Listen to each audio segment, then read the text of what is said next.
고생대 대봉기쯤 등장한 거미는 현재 전 세계에 약 48,000종이 있을 정도로 지구상에 성공적으로 자리잡은 절지동물 중 하나입니다. 서식지도 생김새도 저마다 다르지만 한 가지 공통점이 있다면 모두 육식성이란 사실이죠. 주로 곤충을 먹지만 때론 어떤 거미들은 개구리를 잡아먹기도 하고 물고기를 사냥하기도 하며 심지어 새나 쥐 같은 육상 척추동물을 잡아먹기도 합니다. 그런데 말입니다. 지구상 수많은 거미 중에 딱 한 놈, 바기라 키플링지라는 거미는 채식을 합니다.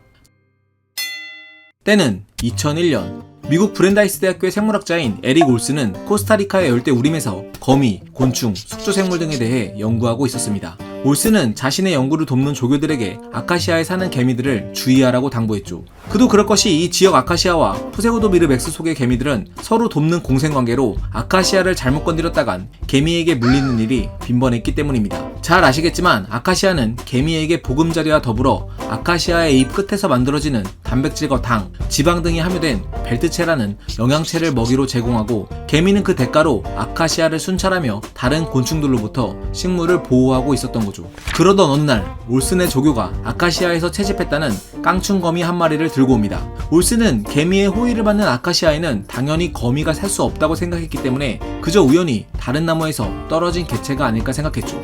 하지만 몇 주 뒤 조교는 또다시 아카시아에서 같은 거미를 채집해왔습니다. 이상하다 싶었던 올슨은 직접 현장에 출동했고 관찰 결과 그 거미가 아카시아의 벨트체를 먹고 있는 장면을 발견하게 되죠.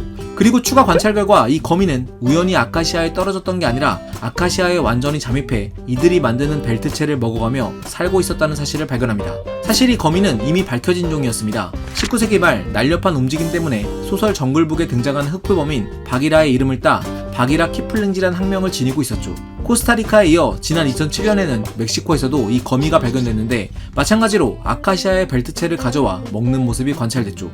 이는 정말 신기한 발견이었습니다. 벨트체는 식물성 먹이원으로 일부 거미들이 간혹 꽃가루나 꿀 등을 먹는 경우가 있긴 했지만 식물성 먹이를 주식으로 하는, 즉 초식성 거미는 이 녀석이 처음이었기 때문이죠. 물론 코스타리카와 멕시코에 사는 바기라 거미의 식단은 조금 달랐습니다. 멕시코에 사는 녀석은 식단의 91%를, 코스타리카에 사는 녀석은 식단의 60%를 벨트체에 의존하고 있었습니다. 식단의 나머지는 개미 유충이나 꿀, 꽃의 꿀을 먹으러 오는 작은 파리 등으로 이루어져 있었으며 드물지만 자신보다 작은 깡충거미들도 먹고 있었죠. 자, 그런데 여기서 한 가지 궁금증이 생깁니다. 도대체 이 거미는 어떻게 개미의 공격을 피하는 걸까요?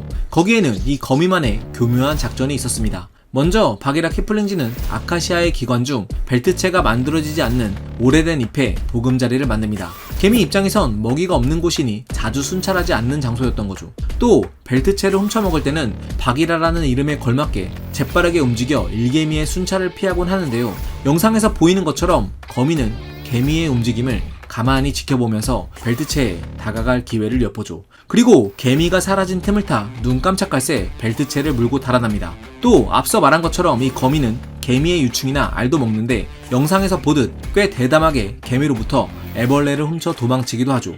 올슨 박사는 바기라 거미가 이런 생활 방식을 지니게 된 건 생존 경쟁 때문이었을 거라고 말합니다. 거미줄을 치는 대신 직접 사냥감을 찾아 나서는 전략으로, 그리고 움직이는 사냥감 대신 움직이지 않는, 게다가 1년 내내 생산되는 아카시아의 벨트체를 먹이원으로 삼음으로써 다른 거미와의 먹이 경쟁을 피할 수 있었다는 거죠. 다만 아카시아의 벨트체에는 당과 단백질이 풍부하긴 하지만 80%가 거미류들이 소화하기 힘든 섬유질이라서 영양적으로는 질이 낮다는 단점이 있습니다. 그래서 아직 밝혀지진 않았지만 바기라 거미는 장내 세균의 도움을 받는 특별한 소화 능력이 있을 것으로 추정되고 있죠. 물론 육식성 먹이보다 더 자주 먹을 수 있기 때문에 질보다는 양으로 승부하는 것일 수도 있습니다.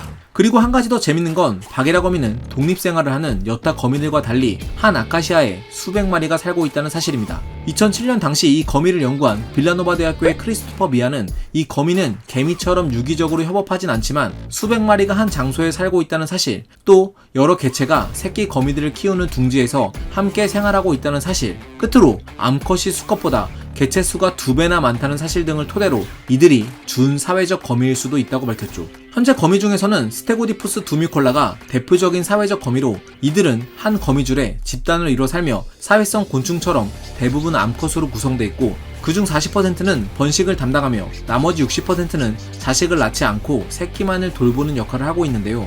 암컷의 개체수 비율이 더 많고 한 서식지에 모여 사는 이 바기라 거미는 어쩌면 스테고디푸스 거미처럼 사회적 거미로 변화해가는 과도기적 단계일 수도 있다는 추측이죠. 거미에 대한 상식을 뒤집은 채식거미 이야기 어떠셨나요? 뻔한 듯 뻔하지 않은 이게 바로 자연의 묘미 아닐까요? 과학은 세상을 보는 창, 지금까지 과학 드림이었습니다. 감사합니다.